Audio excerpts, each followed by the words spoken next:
నమస్తే, welcome to Dootha media journey of the leader. పదవుల కోసం పట్టుపట్టకుండా పార్టీ చెప్పింది చేసే విధేయుడుగా ఆయనకు మంచి పేరుంది. నెల్లూరు జిల్లా కావలి సర్వేపల్లి సెగ్మెంట్లో మంచి పట్టున్న నాయకుడు. హంగు ఆర్భాటం లేకుండా సామాన్యుడి మాదిరిగానే ఉంటూ నిత్యం ప్రజాసేవ, నియోజకవర్గ అభివృద్ధికి పాటుపడుతుంటారు. ప్రజలతో నిత్యం మమేకమై ప్రజానాయకుడిగా పేరు పొందారు. అభాగ్యులకు ఆపదలో కొండంత అండగా నిలుస్తూ ఏ రాజకీయ పార్టీలో ఉన్నా పార్టీకి ఎంతో కమిట్మెంట్తో పనిచేసే లీడర్.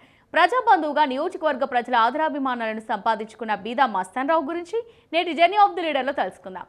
బీదా మస్తాన్రావు 1958 జూలై 2న పొట్టి శ్రీరాములు నెల్లూరు జిల్లా అల్లూరు మండలం ఇసుకపల్లి గ్రామంలో జన్మించారు. ఆయన బీకాం వరకు చదువుకున్నారు. వ్యాపారవేత్తగా ఆయనకు మంచి గుర్తింపు ఉంది. అనేక సంస్థలు కూడా నడుపుతున్నారు. ఆక్వా రంగంలో నెల్లూరు జిల్లాలోనే కాదు రాష్ట్రంలోనే మొట్టమొదటి ఎగుమతిదారుడు బీదా మస్తాన్రావు. ఆయన ఆక్వా రంగంలో కొత్త పుంతలు తొక్కించారు.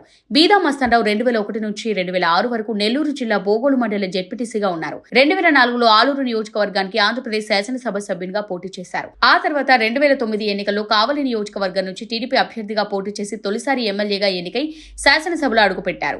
బీసీ సంక్షేమ కమిటీ సభ్యునిగా కార్మిక పరిశ్రమలో ఉపాధి శిక్షణ, పర్యాటక, సాంకేతిక, సమాచార విభాగాల స్టాండింగ్ కమిటీ చైర్మన్ గా పనిచేశారు. ఆ తర్వాత 2014 ఎన్నికల్లో తిరిగి పోటీ చేసి తన సమీప ప్రత్యర్థి వైసీపీ అభ్యర్థి రామిరెడ్డి ప్రతాప్ కుమార్ రెడ్డి చేతిలో ఓటమి పాలయ్యారు. బీదా మస్తాన్రావు 2019లో జరిగిన పార్లమెంట్ ఎన్నికల్లో నెల్లూరు నుంచి పోటీ చేసి ఓడిపోయారు. అప్పటి నుంచి ఆయన రాజకీయాలకు దూరంగా ఉన్నారు. 2019లో వైసీపీ అధికారంలోకి వచ్చింది. ఆ సమయంలో టీడీపీకి దూరంగా ఉంటూ జిల్లాలో జరిగిన చంద్రబాబు పర్యటనలో మస్తాన్రావు విదేశీ పర్యటనలో ఉన్నారు. ఆ తర్వాత జరిగిన లోకేష్ పర్యటనకు సైతం వెళ్లలేదు. ఇలా క్రమంగా టీడీపీకి దూరంగా ఉంటూ వైసీపీకి దగ్గరయ్యారు. 2020లో తాను రాజకీయాలకు వీడ్కోలు పలుకుతూ శాసనసభకు కానీ లోక్సభకు కానీ పోటీ చేయనన్నారు. 2022లో వైఎస్ఆర్ కాంగ్రెస్ పార్టీ తరపున రాజ్యసభకు ఎంపికయ్యారు. 2024లో ఏపీలో అధికారం కోల్పోయిన వైసీపీ ఊహించని షాక్ ఇచ్చి ఆ పార్టీలో జరుగుతున్న వ్యవహారాలు నచ్చక కొందరు రాజీనామాలు చేశారు.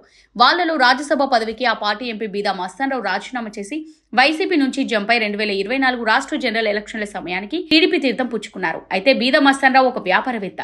అలాగే తన రాజ్యసభ ఎంపీ స్థానం తనకే ఉంటుందని హామీ తీసుకుని పార్టీ మారినట్టు ప్రచారం జరిగింది. అయితే టీడీపీ నుంచి బలమైన ప్రామిస్ ఇవ్వడంతో టీడీపీ తరపున రాజ్యసభకు వెళ్లడానికి బీదా మస్తాన్రావు నిర్ణయించుకున్నారు. తాజాగా టీడీపీ కూడా రాజ్యసభకు ఖరారు చేయడం గమనార్హం. ఇది వాళ్ళ journey of the leader. Keep watching Dootha media.